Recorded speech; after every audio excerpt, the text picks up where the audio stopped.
말씀은 요단강을 건너서 가나안 땅을 정복할 때 제비 뽑아서 각 지파별로 땅을 나눠주라는 말씀과 아울러 그곳에 가서 이스라엘 백성이 뭘 해야 할지를 말씀을 하시는 것을 보게 됩니다.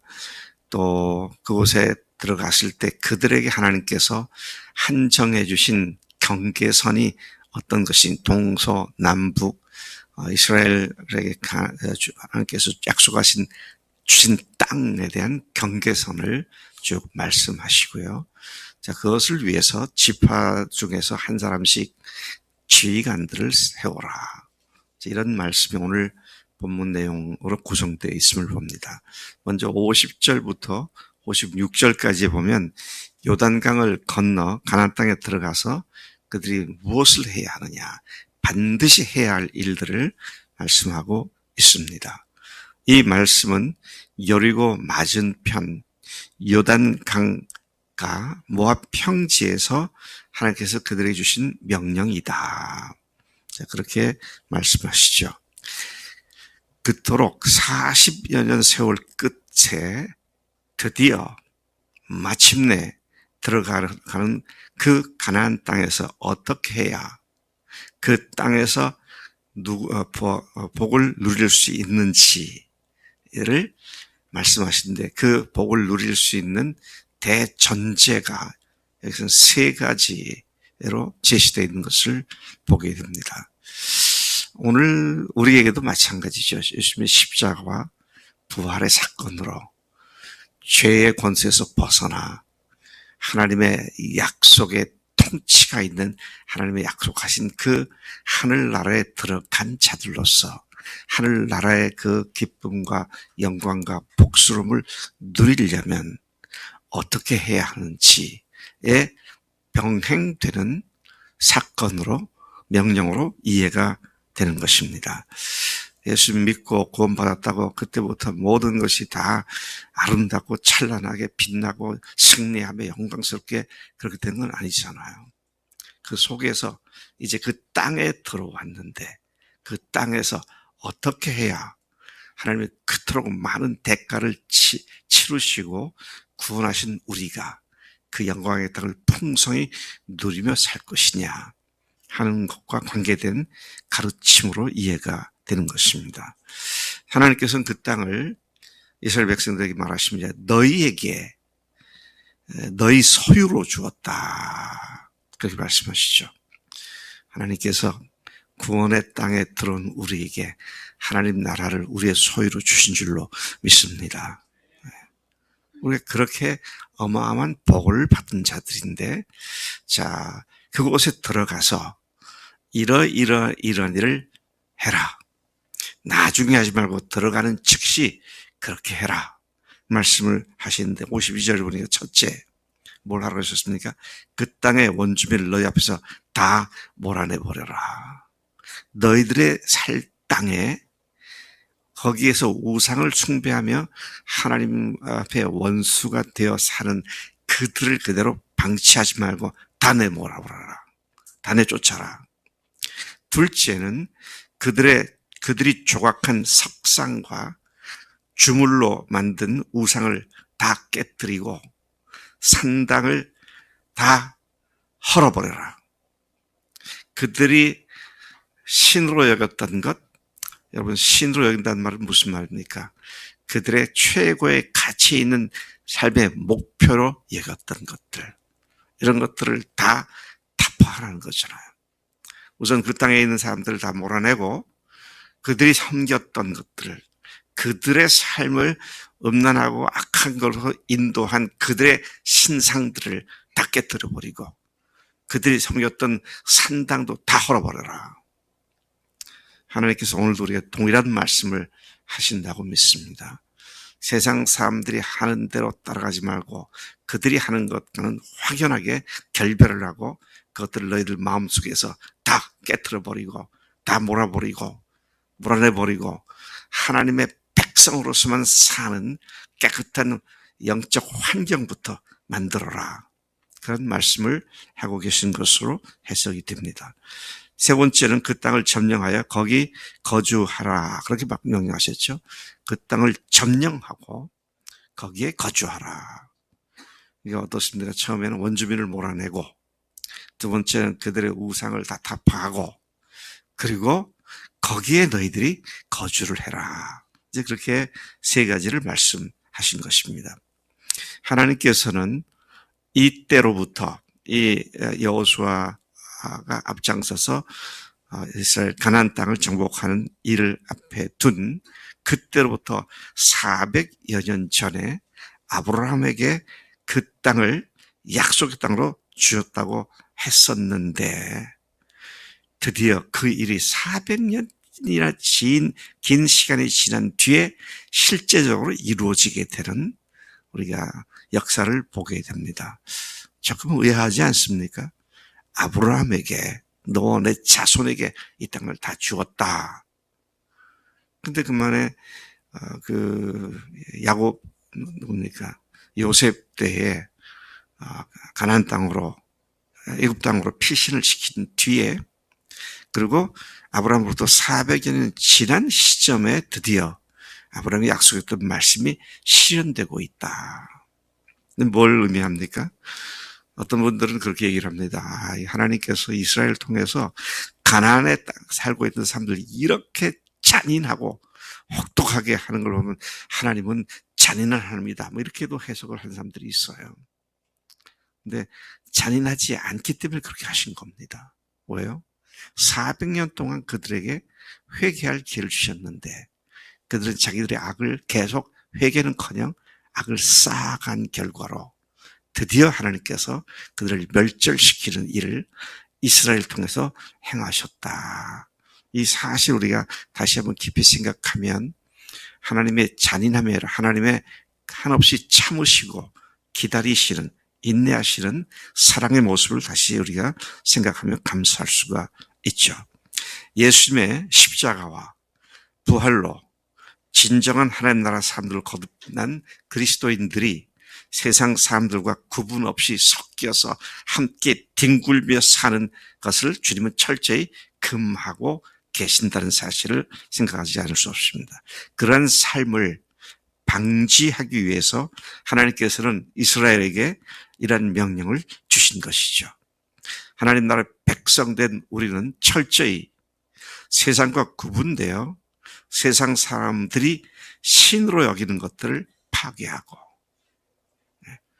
세상 사람들이 신으로 여기는 게 많잖아요. 요즘 우리나라의 남자나 여자나 할 것 없이 외모 지상주의, 그렇죠?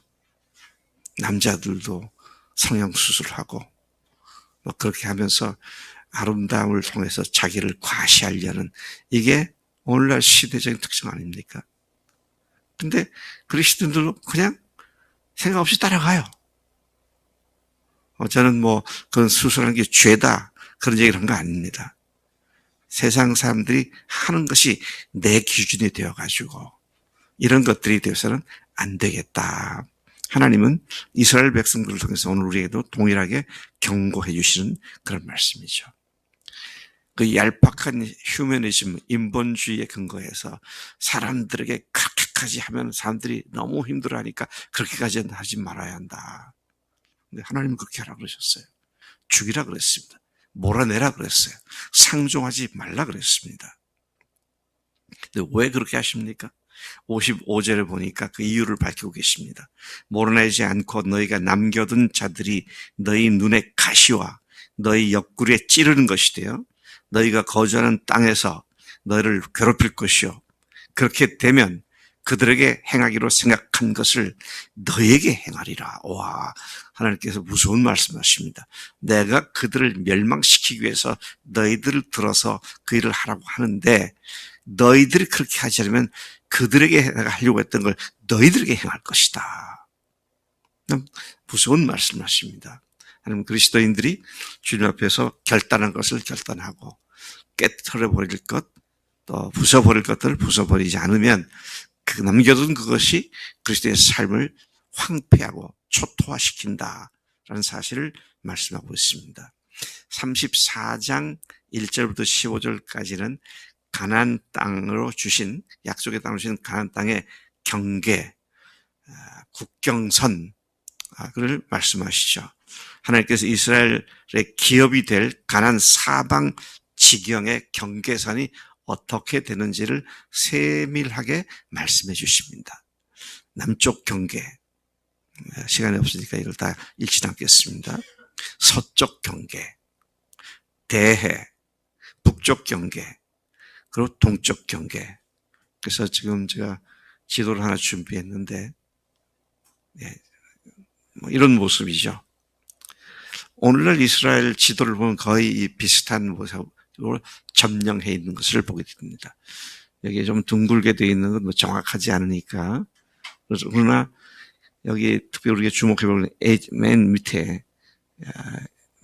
밑에 있는 바다에 접해 있는 애굽 시내, 이집트 강, 이게 나일강이 아니고 여기에 시내가 있는데 이것을 이집트 강이라고 말하는데, 여기서부터 시작해서 하맛이라고 하는 데는 요즘 말하면 그 골란 공원 끝에 무슨 산, 헬몬산, 그 어간 넘어서는까지도 그 지경을 얘기하는데, 거의 이런 식으로 하나님께서 경계선을 그어주었죠. 자, 경계선, 국경선이 하는 일이 뭡니까?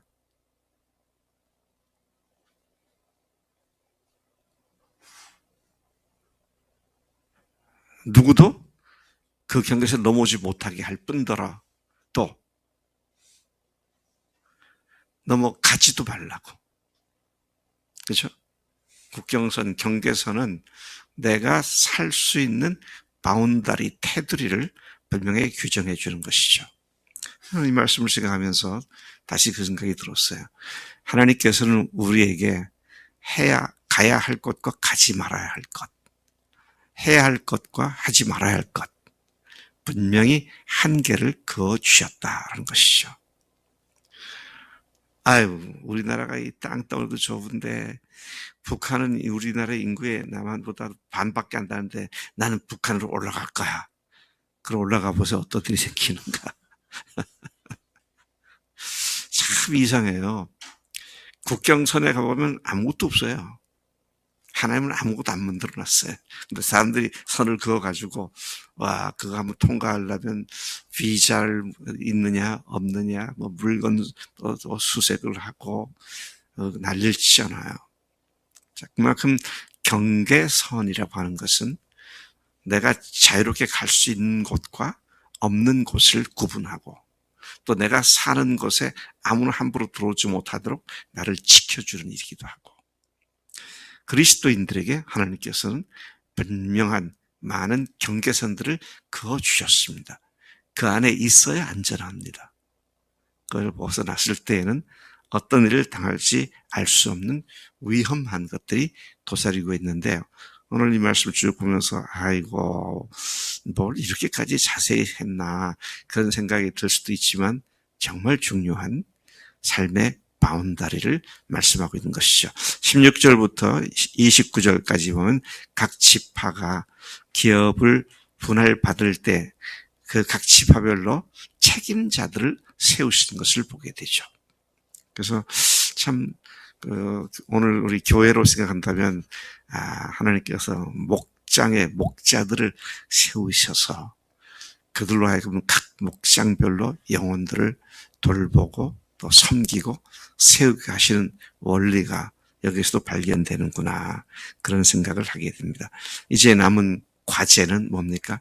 가나안 땅을 지파별로 분배하기 위한 모든 준비를 마치게 하시고 그리고는 요단강을 건너가는 그 일을 하시는 것이죠. 오늘 말씀을 읽으면서 제가 어제 생각하기를 하나님께서 우리 교회도 이제 각 지파별로 점령할 과업을 바로 눈앞에 두고 있구나. 이제는 마디들이 목장으로 변화돼서 목장의 각 지파들 같이 그 속에서 함께 공동체 생활을 하면서 하나님의 영광스러운 나라를 천국을 누리며 살 수 있도록 이 일을 지금 우리 가운데 행하고 계시겠구나. 감사하더라고요. 오늘 우리가 이와 같은 하나님의 놀라운 은혜 가운데 우리의 삶이 한 걸음도 어그러지지 않고 주님 앞으로 계속 달려가는 그런 삶이 되기를 축복합니다. 하나님 아버지 감사합니다. 이 아침 지루할 만큼 많은 지명들과 또 사람의 이름들이 나오고 있지만 여기에 오늘 우리에게 필요로 하는 하나님의 귀한 교훈을 다시 말씀해 주신 것 감사합니다. 하나님, 예수님의 십자가와 부활로 말미암는 새로운 생명, 하늘나라의 생명을 누리는 우리가 세상과 섞이지 아니하고 하나님께서 그으신 경계선을 분명히 확인하고 그 안에서 안전하고 평안하고 복된 삶을 누리게 하시고 세상 사람들에게 함께 뒹구는 구분이 없는 그런 삶을 살지 않도록 우리를 온전하게 붙잡아 주신 줄로 믿습니다. 우리 교회 목장을 세워주시고 목자들을 세워주시고 하나님 각 목장별로 하늘나라의 그 풍성함을 마음껏 누리는 우리 교회가 금년에 그렇게 변화시켜 주신 줄로 믿습니다. 의지하옵고 감사드리며 예수님의 이름으로 기도로 쌉나이다. 아멘. 아멘.